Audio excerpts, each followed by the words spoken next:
നമസ്കാരം.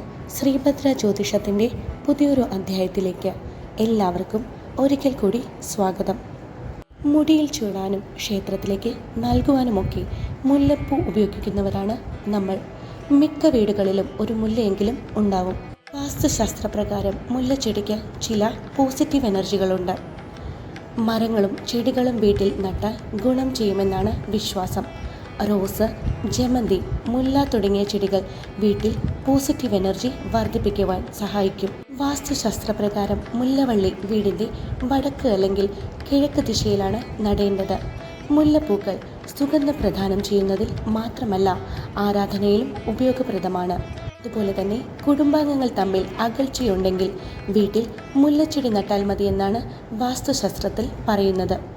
വീട്ടിൽ മുല്ലച്ചെടി നട്ടുപിടിപ്പിച്ചാൽ നല്ല ഉറക്കം ലഭിക്കുകയും മനസ്സ് ഏകാഗ്രമായി നിലനിർത്തുകയും ചെയ്യും.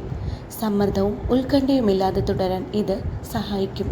ഐശ്വര്യം പ്രദാനം ചെയ്യുന്ന കാര്യത്തിലും മുല്ല ഒട്ടും പിന്നിലല്ല. വീടിൻ്റെ തെക്ക് ദിശയിലുള്ള ജനലിനോട് ചേർന്നാണ് മുല്ലവള്ളി നടേണ്ടത്.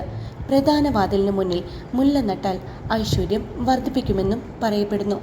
കുട്ടികളുടെ പഠനമുറിക്ക് സമീപം മുല്ലച്ചെടി നടുന്നത് കുട്ടികളുടെ പഠന പുരോഗതി വർദ്ധിപ്പിക്കും. വാസ്തുശാസ്ത്രപ്രകാരം പഠനമുറിയിൽ ഒരു മുല്ലപ്പൂ ഉണ്ടെങ്കിൽ സമ്മർദ്ദം ലഘൂകരിക്കുവാനാകും. എന്തെന്നാൽ അത് പുറപ്പെടുവിക്കുന്ന സുഗന്ധം കുട്ടികൾക്ക് പഠനത്തിൽ ശ്രദ്ധ കേന്ദ്രീകരിക്കുവാനും ശാന്തതയും അനുകൂലമായ അന്തരീക്ഷവും സൃഷ്ടിക്കും. വീടിൻ്റെ പ്രധാന വാതിലിനോ ഇടതുവശത്തായി മുല്ലച്ചെടി നടുന്നത് വളരെ ശുഭകരമാണെന്നും വാസ്തുശാസ്ത്രത്തിൽ പറയുന്നു.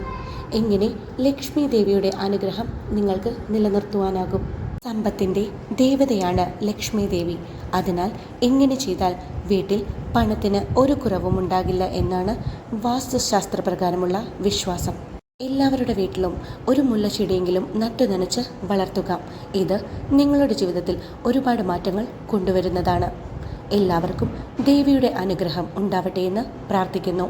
വീഡിയോ ഇഷ്ടമായാൽ ലൈക്ക് ചെയ്യുവാനും മറ്റുള്ളവരിലേക്ക് വീഡിയോ ഷെയർ ചെയ്ത് കൊടുക്കുവാനും മറക്കരുത്.